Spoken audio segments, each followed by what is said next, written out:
రామగుండం సమీపంలోని శ్రీపాద ఎల్లంపల్లి ప్రాజెక్టు నుంచి హైదరాబాద్కు వాటర్ సప్లై చేసే Hyderabad metro water scheme pipeline పగిలి మంచినీరు వృధాగా పోయింది. మానకొండూరు మండలం జగ్గేపల్లి వద్ద పంట పొలాల్లో హెచ్ఎండబ్ల్యూఎస్ పైప్లైన్ పగిలిపోవడంతో మంచినీళ్లు ఎగిసిపడ్డాయి. వాటర్ ప్రెషర్ తాటి చెట్టుపై వరకు ఎగిసిపడింది.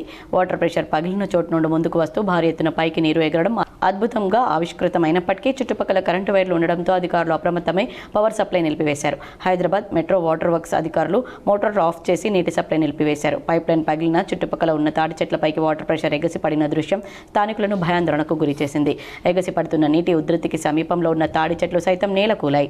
పైపు పగిలిన ప్రాంతం గుండా వ్యవసాయ పొలాలకు వెళ్లే విద్యుత్ లైన్లు ఉండడంతో ప్రమాదాన్ని నివారించేందుకు అధికారులు వెంటనే ఆ పరిధిలో కరెంటు సరఫరాను నిలిపివేశారు. ప్రతిరోజు రామగుండం సమీపంలోని శ్రీపాద ఎల్లంపల్లి ప్రాజెక్టు నుంచి హైదరాబాద్ తాగునీటి సప్లై చేసే పైప్లైన్ కావడంతో అధికారులు వాటర్ సప్లై నిలిపివేసి మరమ్మత్తు పనులు చేపట్టారు. సంఘటనా స్థలాన్ని హైదరాబాద్ మెట్రో వాటర్ స్కీమ్ అధికారులు సందర్శించి మరమ్మత్తు పనులను పర్యవేక్షిస్తున్నారు.